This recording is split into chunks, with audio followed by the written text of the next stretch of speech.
I think for me, resilience is this idea that, like, I think there's a bit of a misconception with people wanting to, like, get rid of stress and get rid of bad thoughts and get rid of things from their mind, get rid of anxious thoughts. And to me, that's just not possible.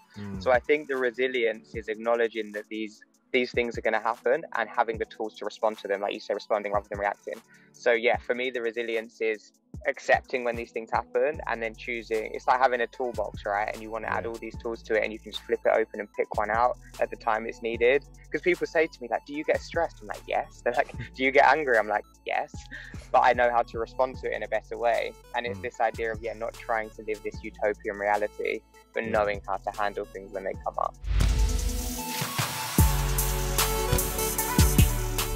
Hi, I'm the self-development coach, Johnny Lawrence, and welcome to the Self-Development Podcast. Today, I'll be speaking with Adam Lind. Adam is a mindset coach who helps both individuals and workplaces build resilience by teaching practical and accessible tools influenced by both Western and Eastern cultures. Adam has always been drawn to helping people, and after overcoming major adversities in his own life, he was left completely controlled by his mind and thoughts. A 6-year journey of travel, discovery, and research has allowed him to harness a broad range of supported knowledge to help others combat stress, mindset, and adversity. He undertook a journey with his wife to travel from London to Asia by land using only hitchhiking as their method of transport. They crossed 26 borders by land and placed their trust in the kindness of humans. They learned invaluable lessons interacting with people from all walks of life while sitting in their cars. Adam now lives full-time on a 59-foot narrowboat with his wife. They enjoy the primitive and active nature that living on the British waterways entails, as well as the nomadic sense to explore the UK. Adam, thank you so much for being on the Self-Development Podcast. How are you today, bud? Better after that intro. I'm trying to write a book at the moment. I definitely want you to write the blurb. Yeah, I went for that sort of like Bruce Buffer introducing the boxer type thing, you know. Yeah, I've never felt this good in my life, actually. Thank you. I need to just carry you around with me and hear that all the time. Oh, man. But yeah, no, I'm really good. Thank you. How are you doing? I'm good, thank you. The sun is shining. That always makes me happy. I'm sure you agree. It must be difficult. No, is it difficult? Sort of living on a boat with the weather, can that sometimes be quite challenging? Actually, the first thing someone taught me when I moved onto the boat was that the one thing you'll learn is that the weather in England is not as bad as everyone thinks it is. And right. I'm actually going to say that's true. It's because when you live on a boat, you have to be outside every day for one reason or another. Now we've got a dog. It could be to walk the dog, but there's always something you've got to do. Yeah. And actually, as a year as a whole, it's never that bad. Like this idea that it always rains, I feel like it's a bit of a myth. And obviously when you're in a house, or when I used to live in a house, you see the grey sky, it's not very appealing to go outside, and you've got like your central heating. But no, actually quite blissful, actually. Yeah, I'd imagine actually, like living in a house with the central heating and stuff, you create this sort of unrealistic microclimate, don't you? And you kind of get used to that, and then you compare that to outside, you know. Whereas Absolutely. I suppose if you have that baseline all the time, it probably isn't as bad as you think it is. I get really hot when I go into someone's house now. Like I feel like I'm always extremely hot. Oh, wow. But yeah, no, it's perfect. And in the winter, we've got the log burner, so it keeps us nice and warm. And in the summer, we've got to be outside, so it keeps us nice and cool. So I just really admire the way that you live your life. I just think it's like, I want to say brave, really, but I don't know if it is. I think it's just really like a guy once said to me when I told him I lived in Cornwall, he said, I always admire people that live in holiday destinations. And I was just like, oh, cool. I didn't think of it like that. But, you know, you've got to take it a step further. Like you're absolutely free. And I just think that's absolutely fantastic. It's great. And I mean, I think I learned the hard way sometimes that freedom is kind of like a concept, right? Because you can be completely free externally, but if you're not free internally, then it doesn't really count for anything. So similar to living on the boat and similar to when I did my travels, everyone would always be like, you're so brave, or like, I don't know, like, you're so amazing for doing this. And my reply to all of them would always be like, I'm actually nothing special. Like the actual hard part is just making the step to do it. And I feel like once you make that step and you do something, the kind of the hard part's over because you're just living and you're rolling with it and it becomes a new normal. And, you know, I feel like sometimes in the UK, we've got this fairly closed mindset about like what normal is. I was having this conversation with my sister-in-law the other day because she was talking about being normal. And I was like, sometimes I feel like in the UK, we feel like we're the center of the universe and everything else outside is really strange. So I was like, if we went now to like Africa, to where people are still living in tribes or tents, or when I spent time in India, to us, they would be laughing at us. Like our normal of like living in these houses with all these things that we have is like laughable. So like normality, you know, is such a confined concept, I feel. So I'm going super philosophical straight up. Mate, I think it's amazing. Like, I think we should just close it down now. That's a knowledge bomb right there. Thank you for listening. No, it's funny. I've had something unfortunate happen to me recently, and it's really, I always find that whenever I am going through hard times, which happens to everybody, I feel so drawn to things like Buddhism. And just recently, the whole quote that like attachment creates suffering, that's really speaking to me. And you know, having this realization that we never really own anything. You know, we think we own our homes, our cars, whatever. We sometimes think we own our partners in, you know, like this is my wife or this is my husband. And I've just come to realize that, like, if you can let go of that, it doesn't mean you can't love things. It just means if you can let go of that ownership, the sense of freedom is there. Because you never really owned it in the first place. I live in this house, but someone else will someday too, and someone else will own my car and things like that.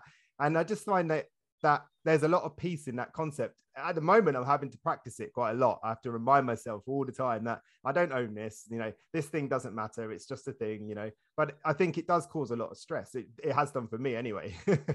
Absolutely. I remember when I was in India, we were doing a yoga teacher qualification, and I went there kind of thinking it was going to be a lot about like the yoga that I know, like stretching and stuff like this, but that was actually a very small part of it, and most of it was more like kind of internal yoga.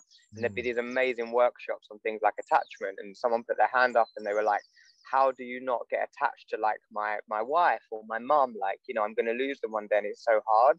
And he was like, the best way to be not attached is to love them 100%. Because if you embrace it 100% when you have it, then when it goes, you kind of not got this like lack or regret.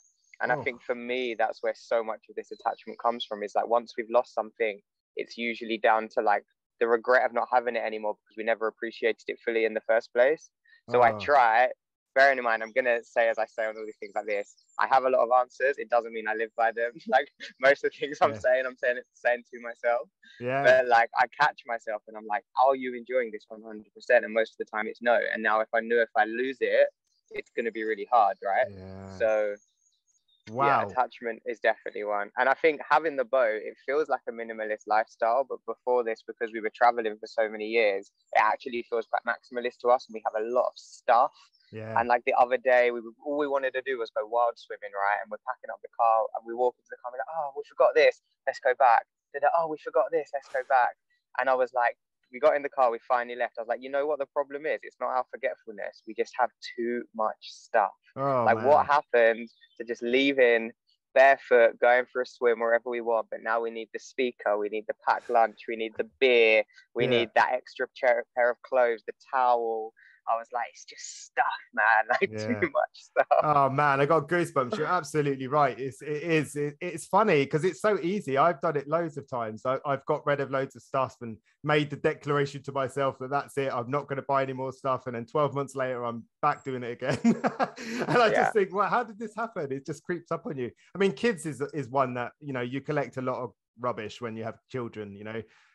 Lots of stuff that you think means something, but actually it doesn't, because what means something, you know, we have this thing that, oh, I don't know, a picture that your son draws or something like that. That's not what you love. You love the son. You love the fact that he drew the picture and stuff like that. But that attachment to it means that if anything ever happens to it, you're really, really sad, right? I agree with that. That's a lovely way to put it. I don't think I've ever heard that before. That's awesome. Anyway, we're probably about 10 minutes in and I haven't allowed you to introduce yourself properly. Tell people a bit about yourself and your journey so far. So, as I said to you earlier, I find this such an interesting question. As you can tell, I'm a talker, so I'll try and make it somewhat brief. But yeah, my name is Adam Lind, as you've already heard. By profession, I'm a mindset coach and I guess an entrepreneur. and I live full time on my boat. It's been a very interesting journey to get here. I grew up in London, moved out of London when I was 18 to go to university. And I think that was the first time of me kind of understanding there was life outside of London. And yeah, where to go with this? I guess if we were talking about my journey in terms of mental health, growing up, when I reflect on it now, I suffered really badly with what I now know to be called intrusive thoughts. Right. And the best way I explain intrusive thoughts to someone on a relatable level is it's this idea that, like, you could be standing on a train platform and you're not suicidal, but your mind will be saying, like, what would happen if you just jumped in front of that train? Or I could be in a car on the motorway and my mind would say to me something like, what would happen if you just open that car door right now? Like, I didn't want to do it and I was never going to do it, but my mind was asking these questions. And I didn't know much about intrusive thoughts, but they were controlling me quite a lot, but I never really spoke about it. And then at the age of 17, I lost my father, and it was a real kind of like, they came up again really strong, a lot of kind of existential anxiety, these ideas around trying to contemplate death. And as you've noticed, I think I've got naturally quite a philosophical mind anyway. So like, I couldn't really process his death for multiple reasons, but also I was like, but where is he? Like, what happens after death, right? And I was only like 17, so I'm trying to balance like wanting to meet girls and go clubbing with like wondering what's going to happen to this meat vessel when I eventually die.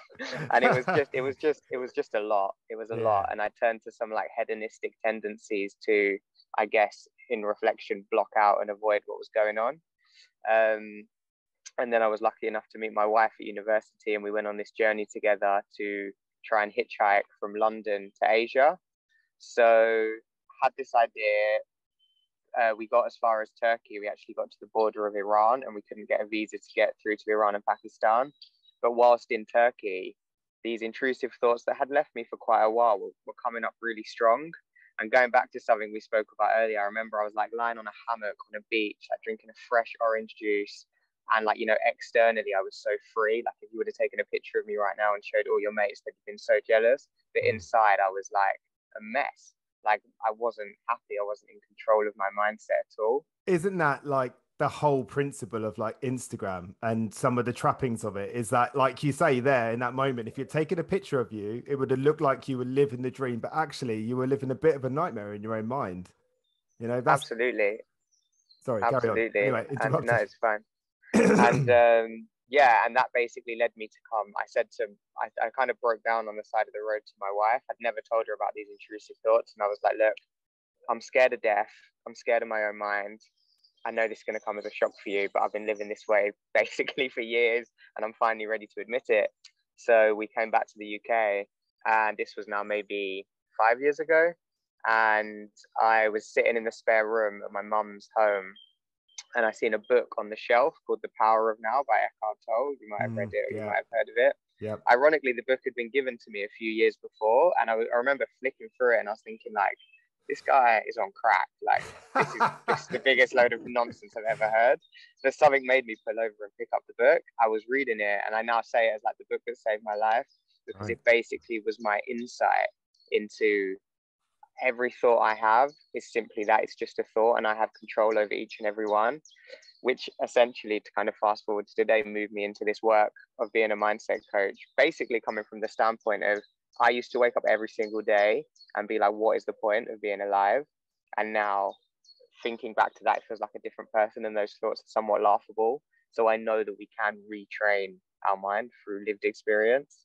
So that's kind of my journey, if that makes any sense. No, it does. I mean, what a fantastic, well, you know what I mean? Obviously, it mustn't have been a very pleasant experience, all of that, but look where you are now. And I think there's a lot to be said from that. I think sometimes that suffering creates that resilience that allows you to continue to move forward, you know, and to build a better life. I mean, it's the one thing I say a lot to my clients is like, you will realize that you have far more control over your life than you realize, you know, because a lot of people, especially with things like mobile phones, I like mobile phones, they're helpful, but they're also very controlling. And I think people outsource a lot of themselves to their phones. You know, people have to realize sometimes that they aren't their Instagram, that real stuff does happen. And actually, are you really supposed to be able to be contacted all of the time, you know? I don't know. Boundaries, isn't it? It's Yeah, like, yeah, and something I'm trying to work with still all the time. Like I also do a bit of work on social media. I have like a social media platform kind of documenting our life on the boat and like yeah, just my thoughts and my mindset stuff. And I have had to set some really harsh boundaries of, you know, when I wake up, I have a hard rule that for the first hour, I'm not allowed to look at my phone love it. because otherwise I can literally get up and I'm just lost in it.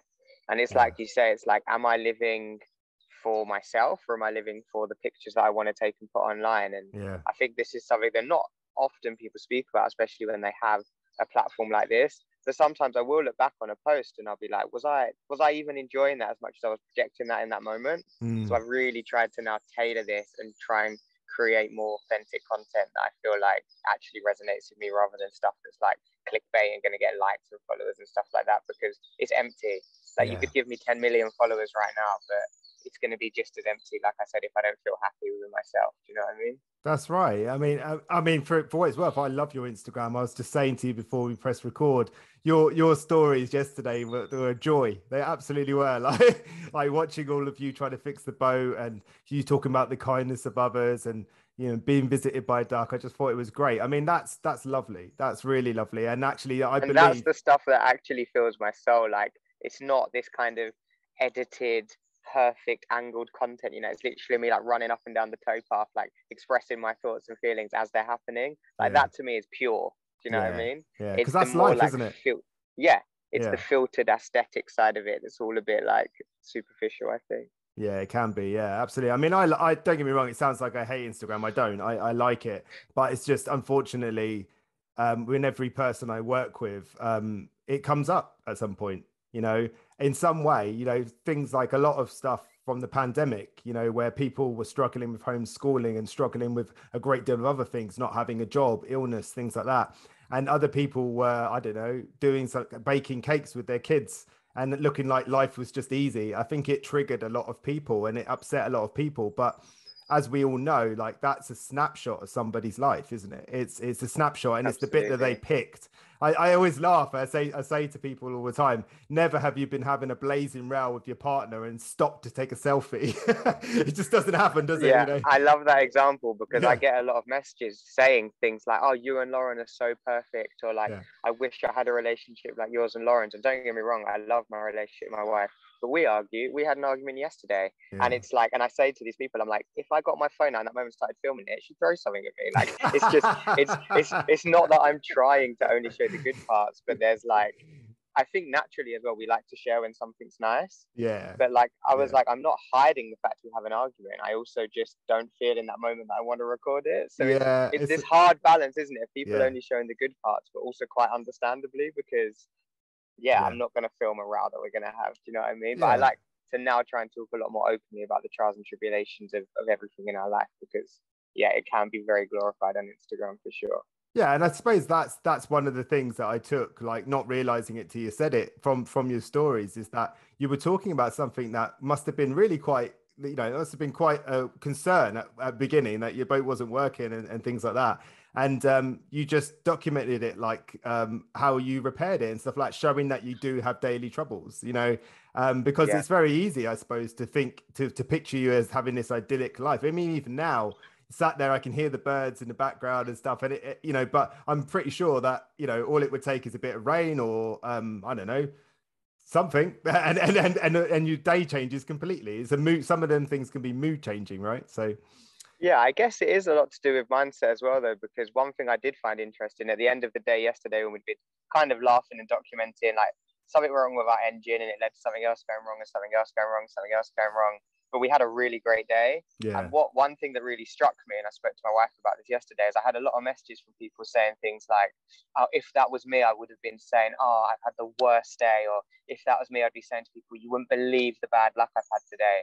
And I said to her, I was like, it's times like this we need to actually check in and give ourselves credit because those thoughts didn't even cross my mind. Actually, it was like, amazing. this is what's happened, and let's deal with it and let's have fun with it. Yeah, And that's not me blowing my own trumpet because there was a time when I would have definitely been like, oh, I can't believe what's happened to me today. But the yeah, fact that that wasn't even like in my radar yeah, it felt good actually. It shows that all this work I've been doing for so many years is actually paying off. Yeah, little tick there. I mean, Yeah. I always say to people as well, like it's that rumination around bad days and bad feelings is what keeps you there. It's like picking the proverbial scab of a healing wound, isn't it? It's like that rumination just keeps you in that, whatever happened, it just keeps you there. It just keeps you there. And then you have other people confirming it to you, telling you how you should feel, oh, I'd be really annoyed if that happened to me, or what, aren't you pissed off about this? And it's like, well, no, but should I be? Wait, you start questioning yourself, don't you?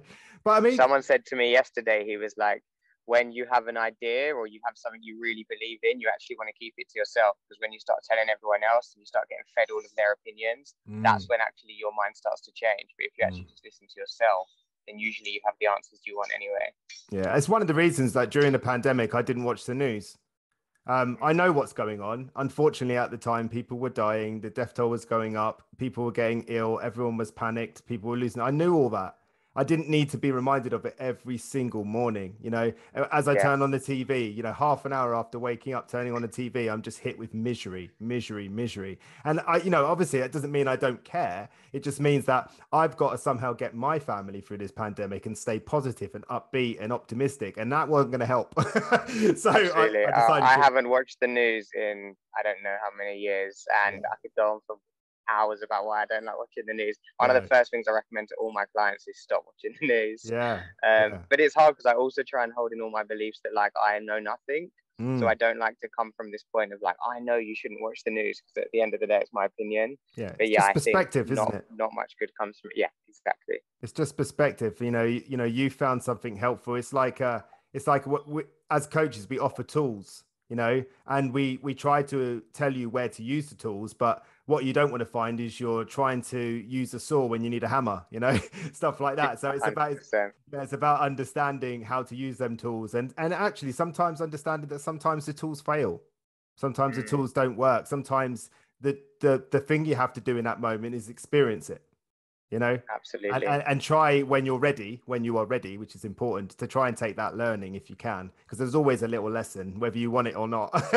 There's always a little 100%. lesson. Even when I look back now about losing my dad, I say it's one of the most beneficial experiences of my life, because it catapulted me into this world of being able to understand my mind and having to understand my mind at such a young age.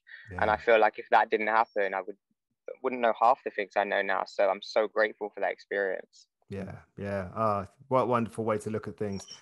What do you think led you to want to help others then?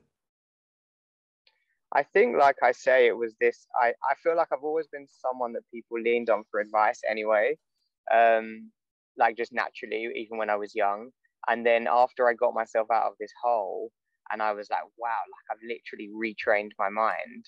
I kind of like, have you heard of this idea of like the Messiah complex? Like you hear something that's a good piece of information, you just want to go share it with everyone straight away. And it's usually done in like a non-constructive way. Like I could be watching half a YouTube video, I'm not even finished it, and I'm like texting everyone like, do you know about this? Or like my coach will give me a tool, and before I've even used it on myself, I want to tell everyone else about this tool before I've even applied it. So I think naturally I'm the kind of person who just wants to share information.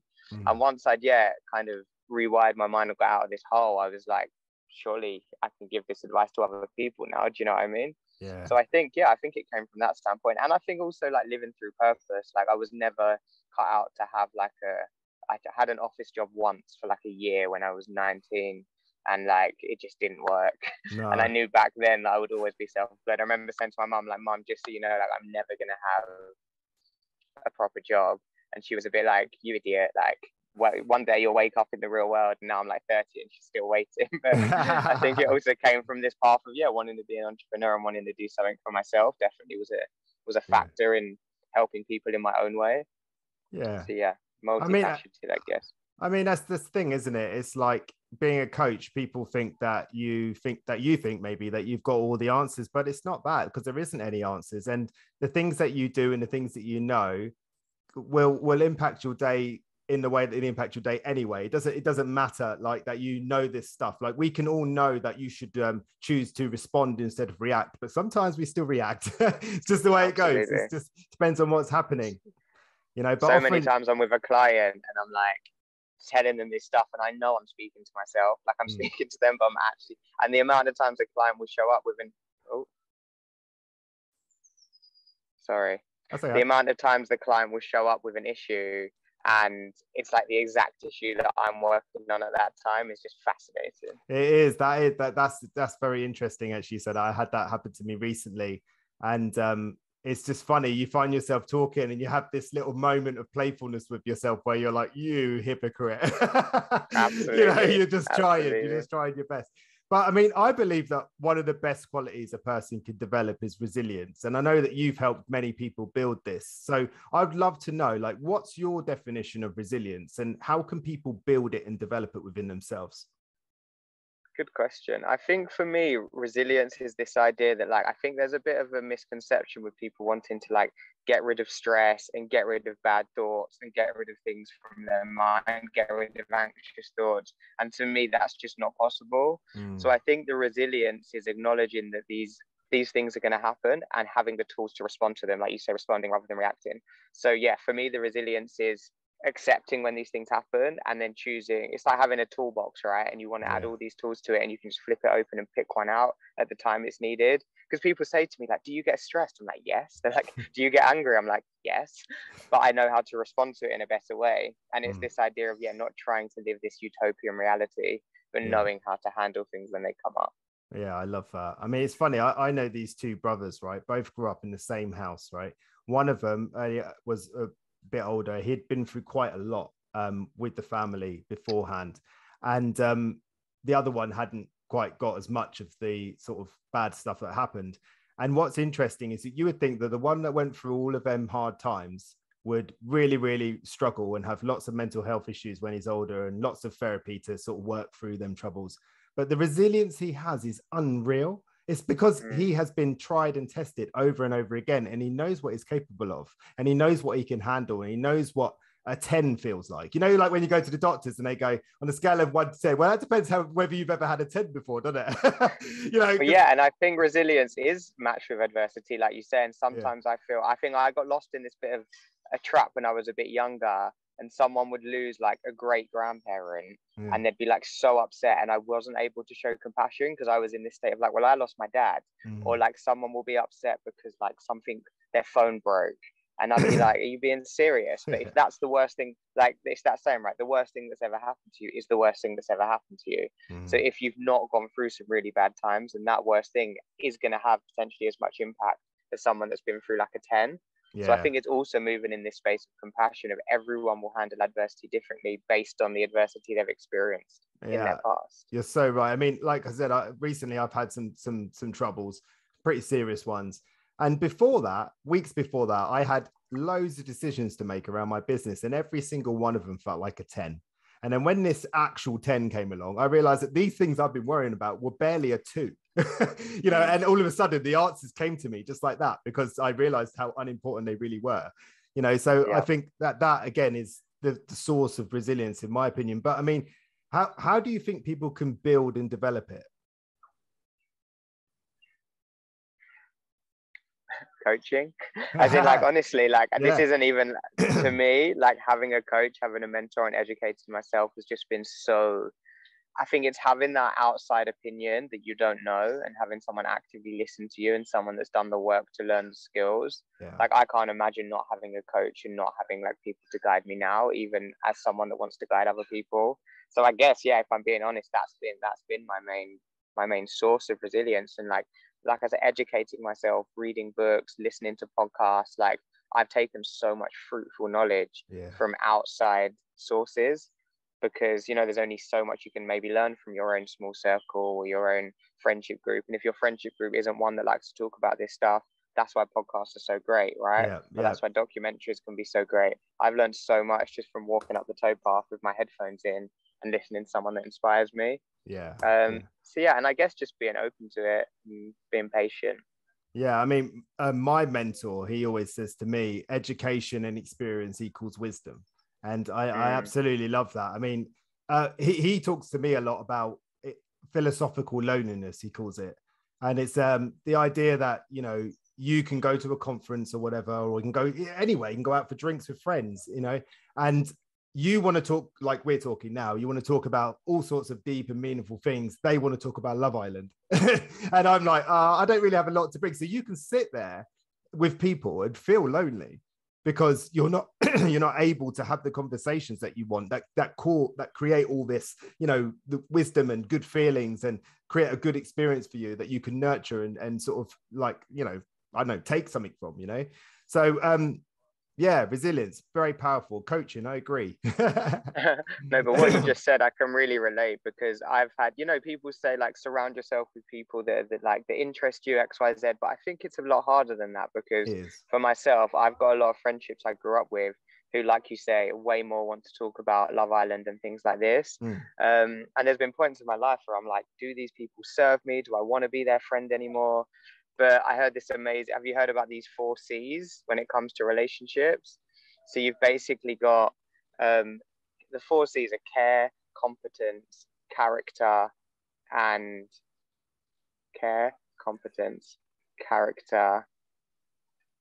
compassion. The other one's going to come to me in a moment. But basically it says what we tend to do is we look in the other people we're looking at other people for what they don't give us rather than what they are, consistency, rather than what they do give us. So let's put, for example, my mother, she cares about me more than anyone on this planet, right? But when it comes to competence, if I wanted to know something about coaching or podcasting, I probably wouldn't go to her, right? I might come to you because you've got competence. But if we're being honest, you don't care about me anywhere near as my mother. And consistency, we don't know each other that well, right? We're probably not going to speak every day. But these friends that say talk about Love Island all the time, consistency, I've known them 25 years, right? So they're that consistent part of my life, but maybe they won't give me the competence I need. And then I've got friends that I made traveling who are musicians and artists. They bring so much character in my life. But again, they're all free spirits, so there's no consistency. I might speak to them twice a year. And I've really tried to apply this to like, what of the C's do you give me rather than what C's do you not give me? And it's allowed me to kind of see the beauty. I've actually made a joke to some of my friends now when they're annoying me, and I look at them and I'm like, remember consistency, you give me consistency. And like it's become a joke. Like they'll say something to me that they know I'm gonna hate about like veganism or mindset, and then they'll be like to me, remember, we give you consistency. Oh, I love that. But I love it. Yeah. But yeah, and this tool have really helped me with situations like that. That's fantastic. That's a really lovely tool. I haven't heard that before, actually. That's really nice. I love that. I'll look out for that through this podcast then. If you start using one of the C's, I'm like, uh-oh. Yeah. I didn't coin it, by the way. I stole it from Jay Shetty. So everything's stolen from somewhere, isn't it? There's rarely any new information in the world. I mean, that's such a wonderful way to look. I've got a friend and he always says, like, you have different friends for different things, And if you go to a friend who is funny, really, really funny, always makes you laugh, doesn't take life very seriously, but you need really, really serious life advice, then it's you that's messing up, not them. You can't become friends with somebody and they get angry for them being who they are. That's who they are, right? Exactly. And I've been lost in that trap so many times. Yeah. I mean, we all go through challenging times in life. I mean, and that seamlessly brings me on to my next question. How clever. It's like, would you be able to share before? Oh wow, once or twice. Would you be able to share with us one of your most challenging situations that you've been through in your life? Yeah, I mean, I feel like I guess it's the one I've touched on already, but it was just this sense of, the best way I explain existential anxiety is I would wake up every day, no part of me wanted to kill myself at all, but I did have this looming thought of just like, what is the point? Like, within the next 70 years max, I'm not going to be here, and neither are you, and near enough with anyone I meet. And it was like I was so fixated on this thought, I felt like no one else was understanding it. And it was like I wanted everyone else to be like, do you not get it? Like, there's no point in any of this. And it's like, it sounds so doom and gloom. And if this is like triggering someone, I apologize. But the reason I'm now saying it by laughing is because you reach a point where you can actually find the beauty in that, as well as the hardship. And you could also move into the point of like, despite whether it's true or not true, it was just a thought pattern I was fixating on. And once I retrained my brain, so like I went through this phase, and I do this thing with my clients, but like I named my mind. So my mind is called Jimmy. So it reached a point where like, if Jimmy again was doing this whole like, I'd be like, Jimmy, mate, enough. Like, seriously, enough. And like by contextualizing my mind as as this like character. Like I drew him, I know what he looks like. He suddenly had less control over me. Yeah. And the way I always explain the mind, right? The mind is a muscle, probably the most powerful muscle that we attain. And just like the muscles in our arms and the muscles in our legs, they need training, right? Yeah. But because the mind isn't tangible, so we don't like see it growing and shrinking like we do with our biceps when we go to the gym, we don't put enough emphasis on like training, stimulating, resting, and relaxation. But once I started to see my mind as something that I had to really take care of and curate and enhance and train, I was like, okay, like I have power over this thing, right? And then slowly and slowly, like the thoughts were getting less and less to the point where now I can say I would say I don't remember the last time I had an existential thought. It's been years. Oh, that's good to hear. So yeah, that's kind of a bit of an insight on that. Yeah, well, I always say to people, like, one of the most powerful questions that you can ask yourself is, especially when you go through like difficult times, is how can I think about this differently? How can I think about this differently? You know, because at the end of the day, you get one life. Yeah. And I know that sounds all very, you know, very American, you know, but, you know, I grew up with childhood trauma, quite significant. I had battles of addiction and stuff like that. And just recently I've had some pretty nasty things happen. And what I've come to realize is that you have to choose to focus on what helps and heals, not what hurts and holds you back. You have to choose it.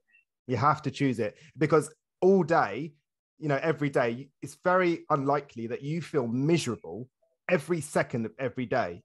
So when you don't feel miserable, what are you doing? Who are you with? What's happening? Because that's the stuff you should be focusing on. You should be doing more of that, because I find people get sad and they go and listen to sad songs, or they go and watch sad films. I'm like, why are you doubling down on being sad? Like, it doesn't make sense. It's not easy. Sometimes you have to pretend a little bit. You have to go amongst friends and you have to try and pretend, but actually you'll find really quickly that pretending just becomes who you are and what you're doing, you know?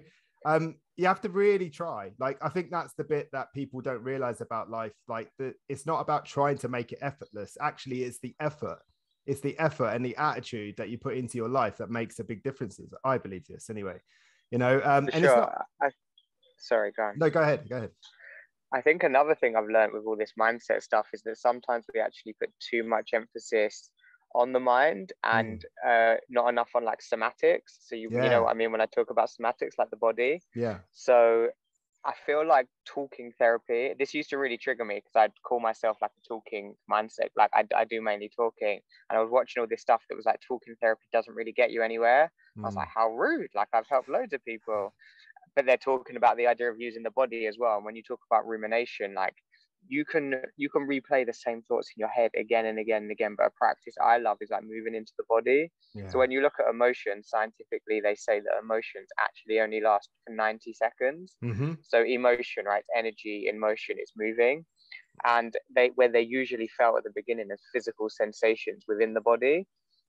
And once you can tune into where that emotion is, so like if I'm feeling anxious or sad and I feel it in my stomach or I feel it in my chest, I can actually release that through my body, whether that's through movement or breath or sound, rather than like thinking about it all day and weeks and like trying to think my way out of every problem. Something I do a lot now is actually use my body more than my mind, because I find it's a fast track way to moving through things, rather than trying to make sense and contextualize everything. Yeah, you're so right. It's funny you talk about that 90 seconds. I recently came across that myself in the last year. And I find myself saying to people all the time, you know, make sure you're not thinking your feelings into a problem, because like you can have a feeling of resentment, and that feeling can lead to anger. Anger's not the emotion, anger's the reaction to the resentment. But some people don't realize they're experiencing resentment. And actually, that's okay. You can experience resentment, you can experience envy, you can experience all these different things. Just let them go 90 seconds and don't think, oh, hang on a minute. Oh, I'm resenting this person. Oh, they're horrible. I should cut them out of my life. I should do this. I should do that. Why did I let them in my life? I'm such a loser. Before you know it, like, you've taught yourself into a real mess, you know? So sometimes and then you're just ruminating. Yeah. And then you'll start telling everybody else, and then you'll start talking about this, and you just carrying it on. And then days turn into weeks to months to years. And before you know it, you know, you've got a really serious problem that started from a feeling of resentment, you know? So, Absolutely. I think it's really sad, actually, especially as a culture and especially in the West, how, you know, these ideas of like keep a straight face or like don't do anything embarrassing in public. Like, now if I can feel like anger or like anxiety festering in my body, I'm like shaking, I'm dancing like a madman. Like if anyone saw me, they think I was crazy, but I'm fine then after that. So, like, there's one piece of advice I give to anyone is like, use your body. If you want to go and just like scream into a pillow, or like, and you want to let your emotion out through sound, I think it's so healthy rather than always trying to think your way out of the problem. Do you know, I've never done that before until a few weeks ago. I was driving in my car and I was thinking about stuff that had happened and I just screamed. And it felt really good. So I did it again. And I was just like, wow. And I think it's like something I might try and do often. I think you've got to pick your place though. Because someone hears a grown man screaming, they might call somebody. It's true. But you know what's fascinating? The amount of clients that I've got to a point where like I can just feel them fester. And I'm like, I'd like us to get a pillow and scream, and I'll do it with them and I'll scream. 99% after they let it scream out, they just break down in tears. And it just shows that it was just this stored emotion inside them that wanted to come out. And they're like, then they're laughing. They're like, I don't even know why I'm crying. I'm like, because you've just released something that you've been trying to release through thinking about it for maybe weeks, months, or years. And actually all you needed to do was let it out, like physically let it out. And it's so powerful. Yeah, that's incredible. That really is incredible. What a lovely example of it. You're right. You are right. Like that trapped emotion. There's a book. I can't remember who writes it. Like, is it the body keeps the score or something like that? Yeah. And that's very powerful. Talks about the science of actually how we do hold trauma in our body. I found that fascinating. I really did find that amazing because I think I have a bit of that going on sometimes. I'm too sensitive to it now though. Like if I even have like a disagreement with someone, I'm like, shit, I can like feel all these different parts of my body, and then I'm like, shit, like need to get rid of this part, need to get rid of this part. It can be quite intense. But it can be. But again, it's about managing it, isn't it? And it sounds like you're getting it down. I mean, we're never complete, are we? I always say like it's called self-development because you're always going to have to do it. As you when you're 20, your value system is different to when you're 30 to when you're 40, and you have to keep updating it. I use the example often about iPhones and things like that. You know, if you don't update your iPhone, it really quickly stops working, doesn't it? You know, and I think it's a good example of like, for me, I believe our value system is like the software that we hold within ourselves. You know, we are the hardware, or meat vessel, as you called it earlier. But that software is our value system, the things we value. But they can change, especially when we had children. Our values changed a lot. No longer was it important to drink into the early hours of the morning because you knew that the kid was going to wake up at 5 o'clock crying, and that wasn't going to work. You know, so you had. And I think your values should change. I think that's a really beautiful thing we don't glorify again as well. Like I had a couple of friendships that did fizzle out because they'd say to me, "Oh, you've changed so much," and I'm like, "Good." Like I don't want to stay the same for the rest of my life, you know. And if that doesn't match you anymore, like I can respect that. But this idea that, oh, you've changed is always said as such a bad thing. And it's like, I hope I change again in the next few years, you know, like I want to evolve continuously and always be changing my dynamics and thought patterns and ideas and ethics. I mean, I recently went sober almost 2 years now. And I had to reevaluate quite a lot of friendships because they didn't serve me. They weren't good for me. I found that I was getting a lot of judgment all the time for the way I was. And actually, a lot of people found it quite triggering, you know, when I'd be around them. And I'd be happy, like not drinking, but they couldn't get their head around it. It's like, I'm sober, but mainly because I've had challenges around alcohol. I don't believe everyone should stop drinking. You know, I think alcohol is great. Like, you know, you can have a good time with it and all that sort of stuff. The problem was I wasn't built for it. Like people say to me all the time, like, why did you stop drinking? And my new thing I say is because I'm not very good at it. Like, I'm just not good at it. Like I took me a while to work it out, but I'm just not very good at it at all. So I knock it on the head, you know. It's not something I want to put a lot of work into, you know. But like I say, like, you know, I'll still be with friends and like, you know, they'll be stressed or whatever. And I found myself saying, you know, why don't you have a drink? You know, even though I won't I won't do that myself, because in that moment for them, that just takes the edge off and allows them to move forward, you know. So it's so interesting. I find the same with vegetarianism. I had this conversation with someone yesterday. I feel like people are triggered and feel like there's a stigma around you if you have something. So like I'm vegetarian, not because I think nobody should eat meat. I think people should eat meat. I see all the benefits of meat. I personally don't want to eat it. But when you tell someone you're vegetarian, in my experience, they've instantly got this idea that I'm going to either judge them because they eat meat, I think they shouldn't eat meat. Like they've created this whole thing around me, and then they're like, well, why don't you eat meat? I'm like, I personally at this time of my life don't feel like eating animals. Maybe that would change in a year's time, in a week's time, maybe it will never change. And I also feel like you can do whatever you want. But again, similar to exactly what you said, like I feel like they're triggered, and there's this stigma that I'm going to be judging them now because they do it. Same with the drinking, and it's so interesting. Yeah, someone said to me the other day, how can you say that you're never going to drink alcohol again? And I said, I didn't. I didn't say that. Like, I didn't say that. If I get to 50 years old and I'm in Spain and me and my wife are looking at a nice sunset and there's a glass of wine and I fancy some, I might have it. I don't know. I'm not going to put that in me that I have to, whether I want to or not drink alcohol ever again. But I know that right now in this time of my life that drinking alcohol doesn't serve me. As I say, I'm not very good at it. But later on in life, when it's doesn't have such an impact on the rest of my life, then maybe I will. I don't know. I just have to cross that bridge when I get to it. No, 100%. I think that's such a better way to be. Yeah, it's a bit more freeing, isn't it? You're putting all these boundaries and restrictions on yourself. Sometimes can be counterproductive, I think, you know. But I mean, I'm sure you took a lot of reflection from that challenging time in your life, and I think you've spoke quite a bit about it. But I mean, what I'd love to know is like, what did you learn? Because I think that whole idea of you traveling and hitchhiking, I just think that's so fabulous. There's a film called Into the Wild. I don't know if you've ever seen that. Yeah. And it made me think about it a little bit. I'm sure it wasn't quite the same as that, but like the idea that you learn so much from people just sitting in that car is, that really resonated with me. I really thought, oh, I bet he did really learn like quite a bit from sitting with all these different characters. You know, I bet there were some you really didn't get along with, or, you know, not didn't like, but just thought, oh, you know, can't wait till we get to where we're supposed to be, you know. And then there were other people that you didn't want to get out of the car, I'm sure, you know. So what did you learn from that experience traveling and hitchhiking? It's a great question. So I'd say in total, as you expressed at the beginning, so we crossed 26 borders by land. I think we had over 1,000 hitchhike rides.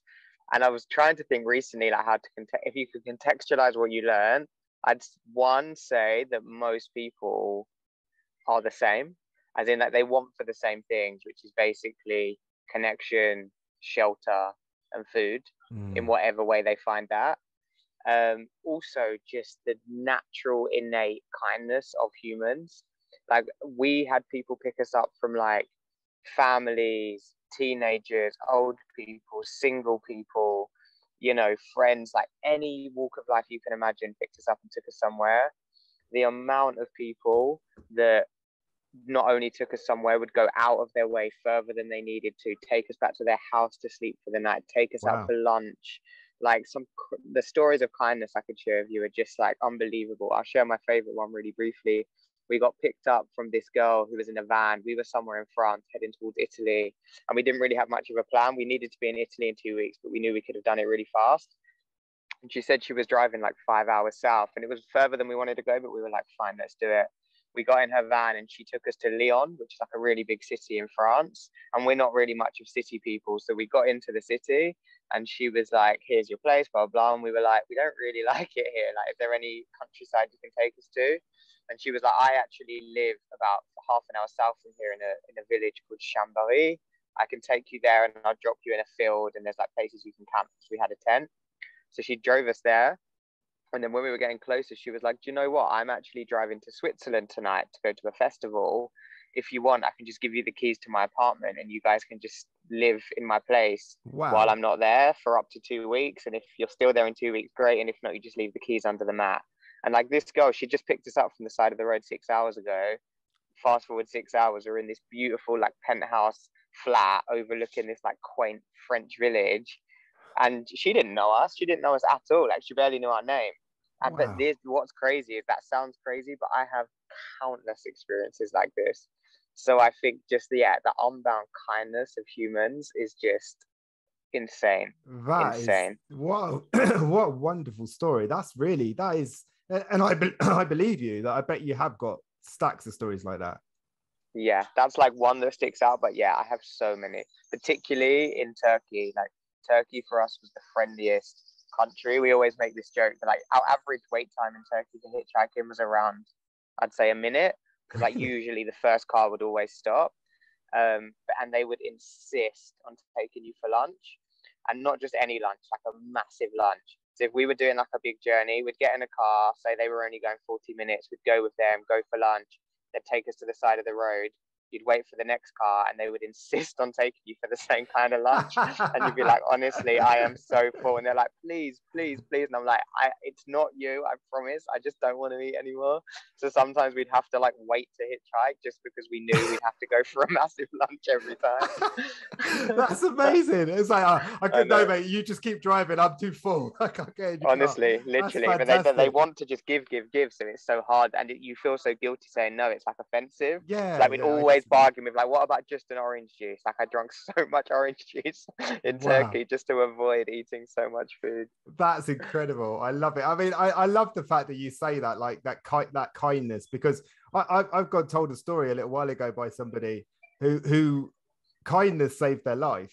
They were on the verge of committing suicide. They had planned it. They were going to do it. It was early in the morning and they were about to do it. And they kept hearing this flapping in the background.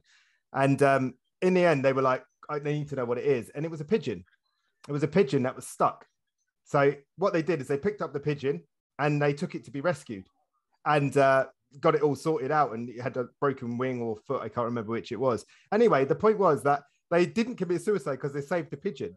And I just thought, kindness saved you. That's insane. You know? Yeah. And connection and just like purpose. And I think being of service. I also would say as well, like, some people would say things like that. Do you feel bad, like you were just taking from people when you were traveling? And I never saw it like that. And again, I found that quite like triggering to hear.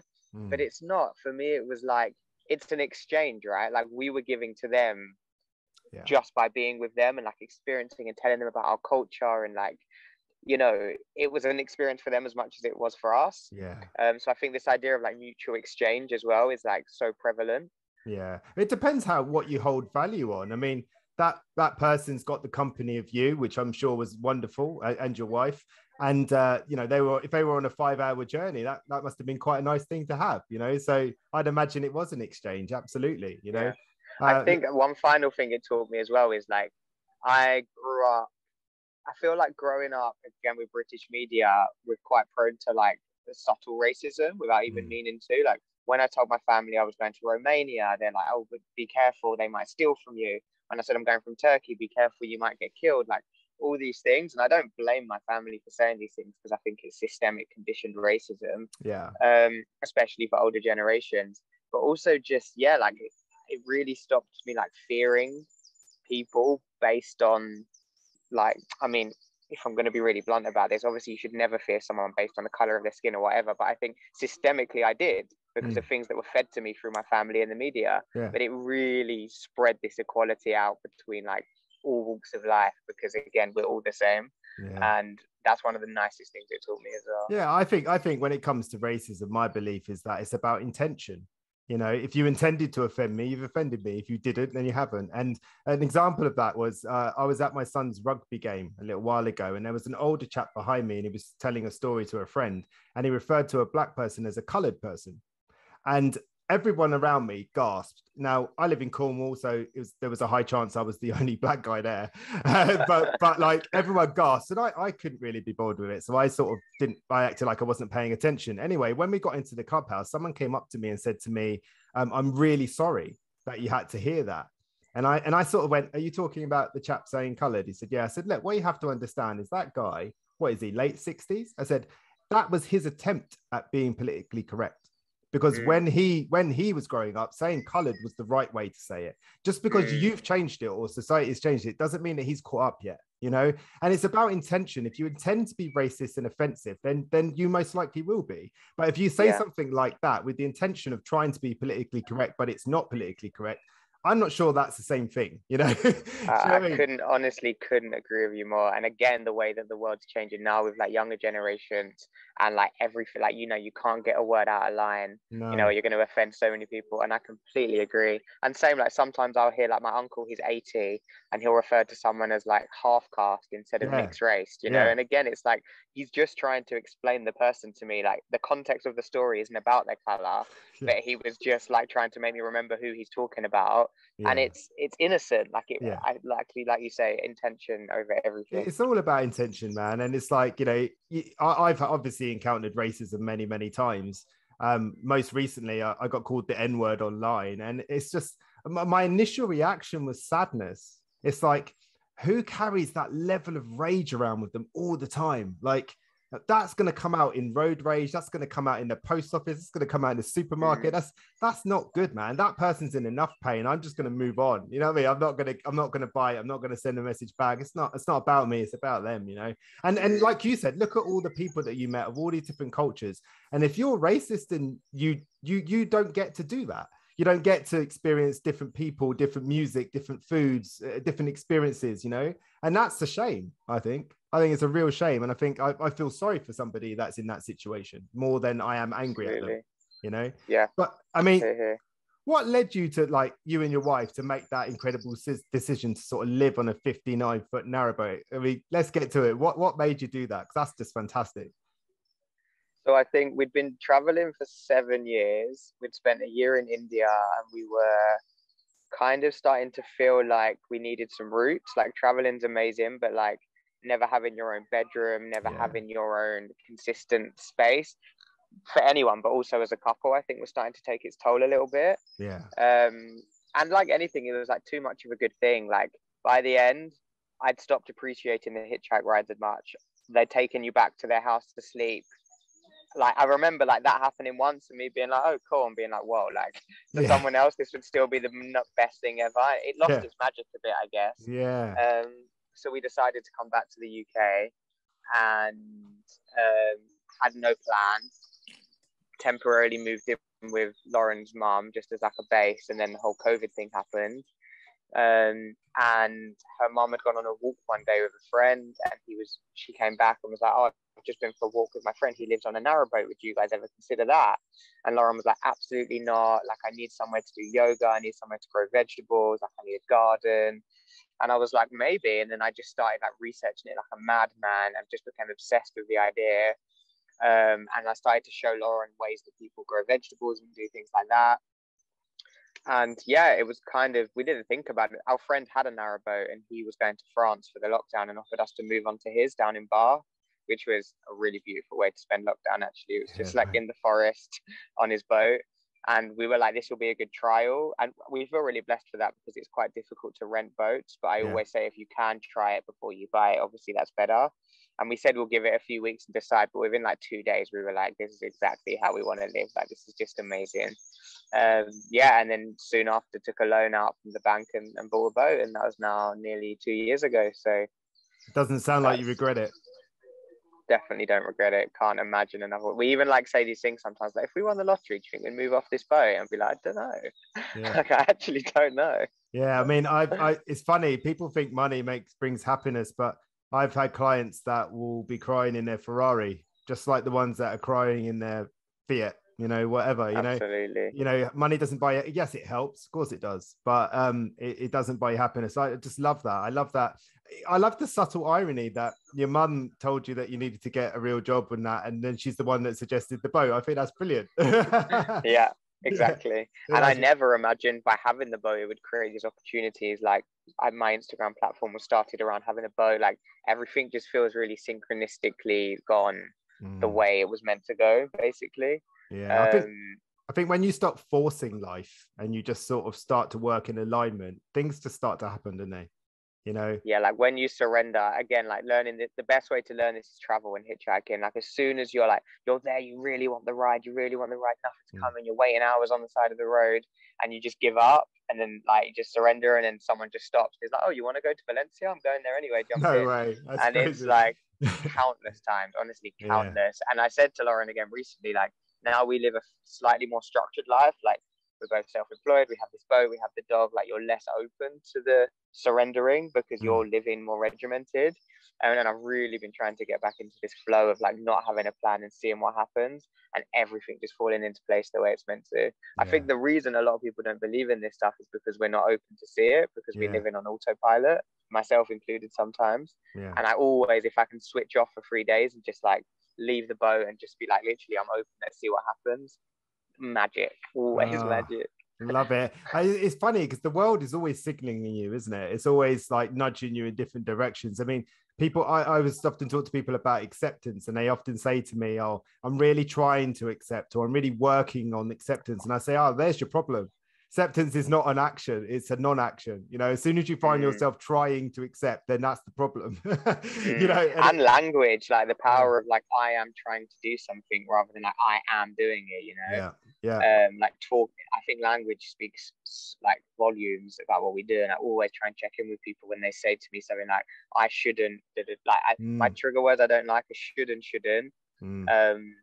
like don't, like if someone says to me don't, or if someone says I know, like all these things, I'm like, it's very careful territory. Shouldn't are the main ones, but it's like, be really careful about the words you speak. Shouldn't is always someone else's agenda. When someone's telling you you shouldn't do something, it's obviously something that offends them or they don't agree with or whatever. That doesn't mean it's about you, you know. Or even should, it's too definite for me. I've had people, I used to be a PT, and people say I really should lose weight, and I say that's an interesting way of putting it. Why should you, you know? And then you find out it's a partner or somebody else that's told them, you know, that they should lose weight and things like that, or a doctor or whatever, you know. And in some cases they might do, but very often if you're trying to lose weight because you think you should or you hate yourself, then that's not going to be the motivator needed to keep things on the right path, you know. So often if you're trying to lose weight because you hate yourself, that's not going to stand up in the mirror. That I'm sorry. It's not going to. But like I'm unsure if I want children. And even this idea, I was talking to someone yesterday, part of the reason I feel like I want children is because I feel like I've been told I should have children, which I don't think is a reason to have them, right? I'm quite like pragmatic about these things. I'm not saying I don't want them, but I think a lot of the reason that a lot of people have children is because they feel like they should, because, you know, that's what you do. And even these kind of beliefs that are inherent in us, same with, like you say, losing weight or all these things, it's like, if we get really real with like, what is my intention here? Like, if I have children, which I might do, I want to have a clear intention of why I want them, not just because, like, you know, I'm married now. When's the children coming? I think that's the healthiest thing that I've heard when it comes to children. I think if you're not asking yourself, do you want children before you have children, like that's a big mistake, because you can't ask yourself once they're here. Because once you have kids, I've seen that the hard way with some friends. Like my brother asked me one time, and I said, don't get me wrong, I love my boys, I love them more than anything in the world, but I'm going to be real with my brother and say it ain't easy. It's really, really hard. It can sometimes cause a lot of strain on your relationship. You know, you have to sacrifice a lot for children. You have to be very tolerant when maybe you're not feeling so tolerant. You know, there's a lot of things that come with having kids. Don't get me wrong, there's a lot of amazing things too, but you have to be honest about the sort of pitfalls of it as well, you know. So I think it's really healthy that you're asking that question, because you don't want to ask it once they're here, because it's exactly. Too late. And I love that honesty, and I always have this joke, and unfortunately you have fallen into the same category where anyone I know with children always starts with the buffer. Obviously they're the best thing that ever happened to me, but like, I only say that in case they listen. Exactly. But it's like this buffer that everybody says, and then they get into like the really realness of it. So I have no denial how much beauty they bring and how much great teachers they are to you and stuff, but I want to be really sure. Sometimes the questions that get asked by my 10-year-old, I literally want to run away. I'm like, I don't know how, like, he's just saw into my soul. What's going on? Oh my God, wow. Like, they're pure, man. They haven't had the 40 odd years of like conditioning that I've had from life, you know, from all the different people, places and things that I've experienced that have changed my outlook on life. He just sees things exactly as they are. And sometimes I'm like, sometimes I have to explain something to him, and I'm like, it doesn't make sense, you're right, you know. And actually the only thing that I can say to him is, we just do. And I know as soon as I say we just do, I know there's just something seriously wrong with that, you know, like something really wrong with it. But I mean, like, last question, really. I mean, like, let's talk about mindset. I mean, what's important about a person's mindset? What's important about a person's mindset? I mean, I guess it's individual, but overall, I'd say that for me, understanding that you are the one in control. Like, I'm a big believer in this saying, like, you are not your mind. and we're led to believe, well, not we're led to believe, but a lot of people are under this impression that their mind and them is like the same thing. Yeah. But in my school of thought, my mind is something I have rather than something I am. Like my mind implies that there is a mind situation. Like, this is my t-shirt, this is my arm, this is my mind. So there's an overriding and that's really what I want to be working on first. And then from that place, I can look at how we're going to control my mind. And I think once I made that separation, that for me was like the biggest shift in my life. Yeah, I often think about the mind like the ocean. It's like you can see the ocean and it looks very inviting and all the things, but underneath that water is a current. And if you're not careful, you're going to get pulled into that current and you're going to get dragged wherever that current wants to take you. So sometimes it's not about trying to control the sea. It's about trying to navigate, like sailing. You know, when you go sailing, you use the winds and the currents and the seas and you work with it. You don't try and control it, you know? And it's like that analogy for me is really helpful, because whenever I find myself, again, sometimes I say, oh, well, that shouldn't be right. That shouldn't be right. Oh, wait a minute. I'm trying to control it again, aren't I? You know, and again, it's that playfulness, isn't it? Like, instead of going, oh, Johnny, you're an idiot, you promised yourself you would do it. It's about saying, nearly got caught out again, nearly get caught out again. And laughing at it. It's like the best. Like, even when I slip up now and I get caught in like a pattern that I don't want to be in, just looking back and laughing and being like, here we go again. Lesson. There is. Yeah, exactly. And I think when you could get to that point, it's a lot more of it's a much happier journey, isn't it? I mean, no one likes it whether it's yourself or someone else, no one likes being told off. No one likes to be told that they're not doing the right thing or whatever it is, you know. So sometimes we're all human beings, man. We get caught up in these little things. All of us do, no matter who we are, you know. And I think sometimes you just got to be playful. As long as no one's been hurt, then just pick up the lesson, put it in the back pocket and remember it for later, you know. But I mean, have you got any tools that can help with that mindset for challenging times? Any tools that you really like? I really like this idea of like labeling the thoughts. So essentially, like, one thing that made me realize how like chattery my mind is, but that I am the observer, is you essentially can just sit there, because a lot of meditations obviously are based around like focusing on your breath and not focusing on not thinking, because I hate talking about meditation like that, because that's not what it is. But it's focused around like keeping a focus. And this idea is you literally sit there with your eyes closed and you wait for a thought to come. And as soon as it comes, you just like label it, like you say to yourself, thought, and then you just wait again. And then you wait for one to come and you say thought. And it's like you're really seeing what your mind's creating. And the idea is not to get attached on the content of what the thought actually is, but just watching them as they come. That's a practice that I try and use with some of my clients as well, to really get into this idea that you're not even creating these thoughts and they are simply just thoughts. And some of them are fleeting, like, did I leave the oven on? Who's the president of Canada at the moment? Some of them are like more persistent, and it's just that gives you a bit more of an overview of what your mind's currently doing. I absolutely love that. I've never heard that before. That's wonderful. I really like that. Again, it speaks to in the toolbox. I will. It's in the back pocket now. That's it. I'll be ringing someone in a minute going, hey, listen. Last question, mate. I mean, like, is there anything that you would like to pass on? This is a self-development podcast. Anything that you think would help people with their self-development? I guess kind of just reiterating and echoing what we've already spoke about. But yeah, if you are going through, you know, a time where you feel like your mind's completely in control of you, I'm living proof that there is a way out of it, and you are not your mind and you are not your thoughts. And yeah, seek help if it's something you want to do, and read The Power of Now. Yeah, love it. You're incredible, mate. You really are. I'm really grateful for you being on, man. I really am. Like, it, you know, it's just your wisdom today. I think it's going to help a lot of people that may not have come across you yet. So I'm really grateful for that.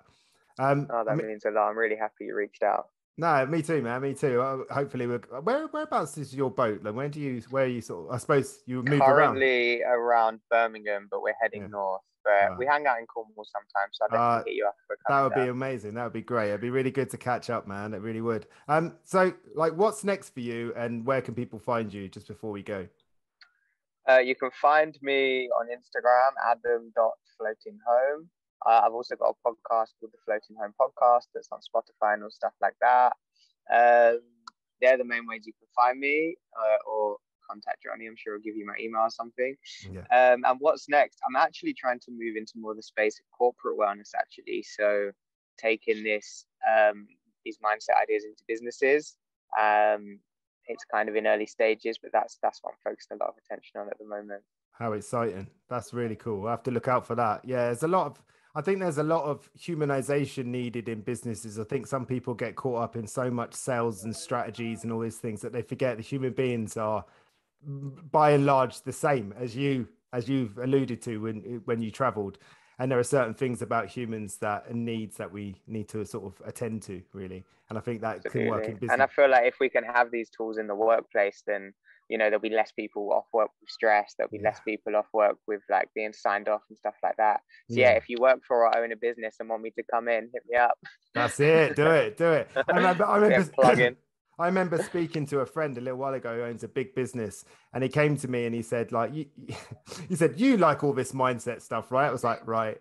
Okay. And he said, I've got this guy, he's not performing very well anymore. He used to be our highest performer and he's not performing anymore. What would you do? And I said, what have you done? And he said, I've tried threatening him. I've tried giving him incentives. I've tried all these different things. And I said to him, have you asked him if he's okay? And he went, no. I went, maybe start there. And it turned out he was going through a really bad time at home. And actually what he needed was support. So he turned around and he supported him, and he helped him financially. He helped him with, a bit of advice and some other things. And to me, it was just like, it's always simpler than you think. Just ask someone, are you all right? Are you okay? Can I help? How can I be helpful? Because I'm pretty sure whatever he was going through, he didn't need to be threatened his job at the same time. That wasn't helping. That wasn't helping. But listen, dude, I love that story. It's been fantastic talking to you. Like I said, thank you so much for your time. And I'd love to catch up with you when you're next in Cornwall. 100%. Thank you for having me on. No worries, bud.